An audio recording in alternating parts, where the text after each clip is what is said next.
अब हम थोड़ा-सा पीडीए पे आ जाते हैं। अखिलेश यादव जी लगातार पीडीए को लेकर आगे बढ़ रहे हैं। जो पीड़ित है, वो पीडीए में है और लगातार लखनऊ में तमाम सारे समाज के लोग पहुँच रहे हैं, कार्यक्रम भी हो रहा है, सब पीडीए में जुड़ रहे हैं। 2027 का चुनाव है, तो पीडीए कितना असरदार होगा 2027 देखिए, के? पीडीए मुझे लग रहा है 99% असरदार होगा। और कारण यह है कि पिछड़ा, दलित, अल्पसंख्यक इस देश में शोषित समाज है।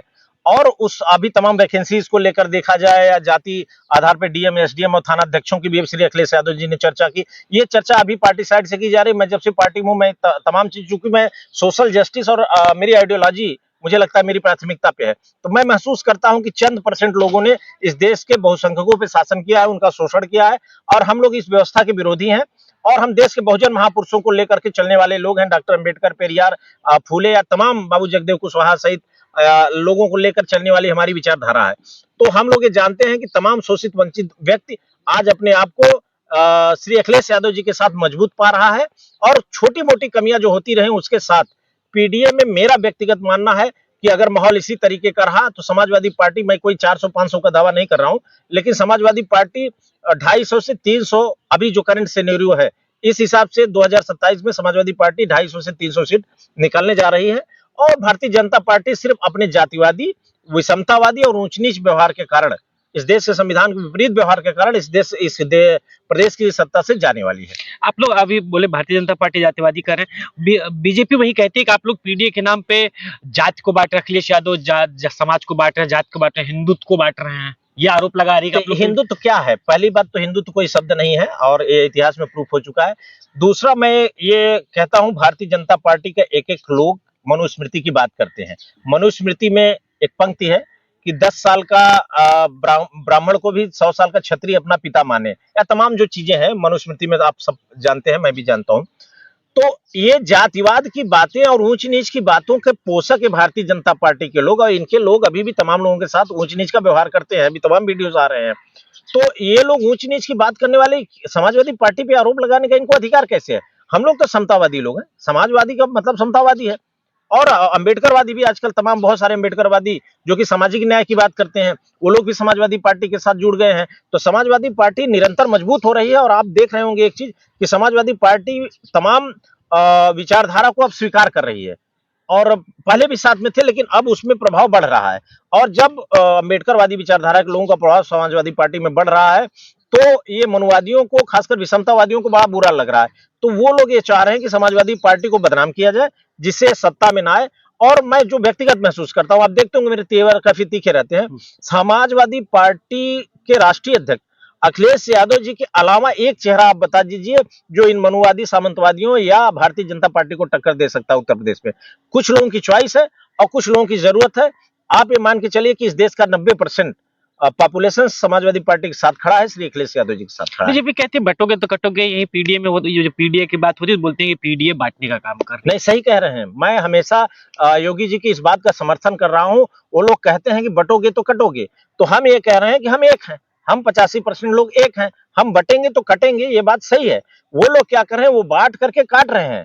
और उन्होंने आरक्षण हमारा ले लिया। वैकेंसीज, आप डिफरेंट वैकेंसीज देखिए, या तमाम ओबीसी एससी के साथ अन्याय होता रहता है, मारपीट, एफआईआर दर्ज नहीं होती। मेरे पास बहुत सारे केसेस आते हैं, आपको मैं बताऊं। तो वो तो जो हमारे लोग बटे तभी कटे, जब एक हो गए हैं। तो भारतीय जनता पार्टी डरी हुई है और वो हमारी एकता से डर करके ये वक्तव्य दे रही है। निश्चित रूप से ना हम बटेंगे ना कटेंगे, और हम समाजवादी पार्टी के साथ हम पूरा पीडीए खड़ा रहेगा। आप 85-15 की बात करते हैं, 80-20 की बात करते हैं? हाँ, तो वो 80-20 के साथ लड़े, वो 20 को अवॉइड कर रहे हैं। और कि हम 20 से हमें मतलब नहीं, हम 80 के साथ लेंगे। लेकिन हम कह रहे हैं कि नहीं, हमारा 85-15 का कॉन्सेप्ट है। और हमारा शोषित समाज जिनके साथ हमेशा अन्याय हुआ है, हम, हमारी पार्टी और हमारे लोग उनके साथ खड़े हैं। उनको जो करना है करो, वो तो विषमतावादी लोग हैं, वो ये सब बातें करते रहेंगे। जातिगत जनगणना विपक्ष का सबसे बड़ा मुद्दा था। बीजेपी कहती है कि विपक्ष क्या लेके जनता के बीच में जाएगी, जो जातिगत मोदी जी ने मास्टर स्ट्रोक किया जातिगत जनगणना। कोई जातिगत जनगणना तो हमारी मांग है, विपक्ष की मांग है। और जातिगत जनगणना के आधार पर विपक्ष ने जो डिमांड किया, वो तो विपक्ष की जीत है जो वो तैयार हुए हैं। अभी तक इसकी बुराई बता रहे थे, अब चूंकि मजबूरी हो गई तो इसकी तारीफ कर रहे हैं। ऐसे लोगों का कुछ कहा नहीं जा सकता, उनको कहने दीजिए। कोई मास्टर स्ट्रोक नहीं है, इनके सारे मास्टर स्ट्रोक चल रहे थे। ये पहलगाम वाला मास्टर स्ट्रोक फेल हो गया, इनके सारे एक्टिविटीज अब फेल हो रहे हैं, आने वाले समय में इनकी सरकार जाएगी। आप सोशल मीडिया पे बड़े तेवर रुख दिखाते हैं, बहुत कभी अखिलेश जी के लिए अच्छा भी लिखते हैं, जब कोई ऐसी बात होती है तो अखिलेश जी से नाराजगी भी आपकी दिखती है। मैं नाराज नहीं होता, मैं देखिए मेरे नेता हैं और आपको मैं बताऊं समाजवादी पार्टी ऐसी पार्टी है पूरे भारत में जहां अपने नेता पर भी सवाल करने का अधिकार है और माननीय नेताजी कहा करते थे संस्थापक समाजवादी पार्टी कि अगर मैं कहीं गलत हूं तो मेरा विरोध करो। राष्ट्रीय अध्यक्ष जी गलत है या नहीं मैं इसका इसका कहीं उनको प्रमाण पत्र नहीं देता, लेकिन मुझे कहीं गलत प्रतीत होता है क्योंकि मैं हम लोग वो उस समाज से लोग हैं जहां पे एक बड़ा वर्ग अपने आप को समाजवादी पार्टी के साथ सुरक्षित महसूस करता है और विषमतावादी के लोगों को जो हमेशा हमें ऊंच नीच कहे और जात के आधार पर अपमानित किया, हमारा छुआ पानी नहीं पिए और इन्हीं लोगों ने झाड़ू लटकाया, इन्हीं लोगों ने जो है मटकी लटकाई, इन्हीं लोगों ने छुआछूत फैलाया, तमाम जो चीजें किया तालाब में पानी पीने का, ये यही सत्ताधारी लोग तो हैं। और जब ये हमारे नेता करीब जाते हैं तो हमें प्रॉब्लम होती है। तो एक बड़ा वर्ग ऐसा सोचता है कि हमारे अब वो जहां मलाई मार रहे हैं वहीं मारे, हमारी पार्टी ये पिछड़ों की पार्टी है, अल्पसंख्यकों की पार्टी है और दलितों की पार्टी है, इसलिए हम यहाँ पे एक है, वो वहां पे रहे, हमारे पास ना है। अब सरकार हमारी आएगी तो हमारे लोगों की चलेगी। एक बड़ी अजीब सी जंग छिड़ी है छत्री बनने की, या शूद्र छत्री तमाम सारी चीजें अब ये चल रहा है, बैकवर्ड में भी चल रहा है, फॉरवर्ड में भी चल रहा है कि नहीं है बैकवर्ड, ये छत्री हैं, वो छत्री हैं, ये छत्री हैं, नहीं ये शूद्र हैं, ये तमाम सारा घटनाक्रम चल रहा है। ऐसा है देखिए कौन क्षत्रिय है कौन शूद्र है कौन प्रमाणित करेगा? किताबों ने तो सभी ओबीसी एससी को शूद्र ही साबित कर दिया है। हम अपने को ब्राह्मण कह दें कोई मान लेगा, हम अपने को कुछ भी कह दें कोई मान लेगा, किताबें तो जो लिख रही हैं, तो जो ये किताबें जिनको लोग मानते हैं उसमें ओबीसी एससी सभी शूद्र हैं। बाकी किसी को छत्री मानना है, आजकल मौर्य भी बहुत सारे छत्री बने घूम रहे हैं, यादव भी छत्री घूम रहे हैं, कुर्मी भी, तो अगर भाई उनकी इच्छा है, संवैधानिक अधिकार, आप छत्री मानिए। लेकिन मुझे लग रहा है हिंदू धर्म की जो किताबें हैं इन तमाम जातियों को मैंने पढ़ा है, मैं लगातार पोस्ट भी करता हूं, तमाम जातियों को इसमें शूद्र लिखा गया है। अब ये शूद्र है कि छत्री है ये खुद तय कर ले, मुझे क्या लेना देना इससे। 2027 के चुनाव में बहुजन समाज पार्टी को आप कहाँ पे देखते हैं?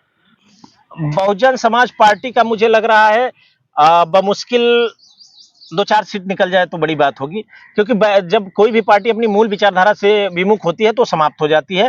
मान्यवर कांशीराम के सपनों को जिस तरीके से बहन जी ने नस्तो नाबूद किया, उसी तरीके से बसपा भी नस्तो नाबूद हो गई। इसलिए अपनी मूल विचारधारा से भटकी हुई पार्टी मुझे लग रहा है कभी भी अब बेहतर स्थिति में जो नहीं बहुजन समाज पार्टी की वोट बैंक है, क्या वो समाजवादी पार्टी के साथ आएगी? 90% समाजवादी पार्टी के साथ जा रहा है, 90 क्या कह सकते हैं, 50% समाजवादी पार्टी के साथ आ चुका है।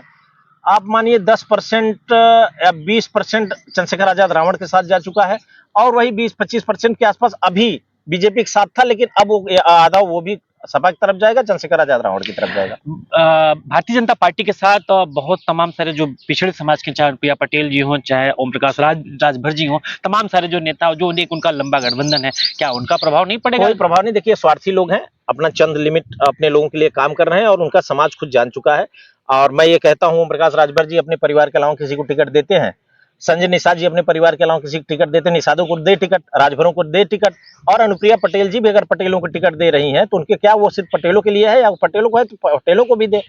खाली अपने परिवार के आसपास उनका समाज खुद जा चुका है, उनका वोट बैंक तेजी से गिर रहा है, तो आने वाले समय में उनका प्रभाव कम होगा और समाजवादी पार्टी मजबूत होगी। क्या फिर 2027 के चुनाव से पहले स्वामी प्रसाद मौर्य एक कद्दावर नेता हैं, क्या फिर समाजवादी पार्टी के साथ या गठबंधन होगा या फिर पार्टी में वापसी होगी? नहीं, हमें नहीं लग रहा है कि, देखिए मेरा व्यक्तिगत विचार है, इसको मेरा, मैं ना उनकी पार्टी से हूँ ना मुझे कुछ कहने का अधिकार है। मेरा जो उनको मैं बहुत लंबे समय से जानता हूँ, हमें लग रहा है समाजवादी पार्टी के साथ अलायंस होगा, सीटें तय होंगी वो नहीं पता है, और लड़ेंगे समाजवादी पार्टी के साथ, क्योंकि वो मनवादी और विषमतावादी विचारधारा के विपरीत है। बीजेपी से तो कोई चांस बनता नहीं है, अकेले चुनाव लड़ना मुझे लग रहा है संभव नहीं, इसलिए वो समाजवादी पार्टी के साथ आएंगे, ऐसा मेरा मानना है। जी सर, 2024 के लोकसभा चुनाव में जो मैंडेट आप लोग को मिला, इंडिया अलायंस को 43 सीटें मिली और समाजवादी पार्टी को 37 सीटें मिली। एक संविधान खतरे में है, बीजेपी के लोग कहते हैं कि ये एक भ्रम फैलाया गया कि संविधान खतरे में है, जिसके कारण इंडिया अलायंस को इतनी ज्यादा सीटें मिली। बीजेपी के लोग ऊपर से नीचे झूठ हैं, अब आप देख रहे हैं तमाम झूठ मैंने गिना दिया, ये लोग झूठ की से ही इनकी उत्पत्ति है, पूरा काल्पनिक कहानियां हैं, काल्पनिक इनके आस्था में भी काल्पनिक लोग हैं,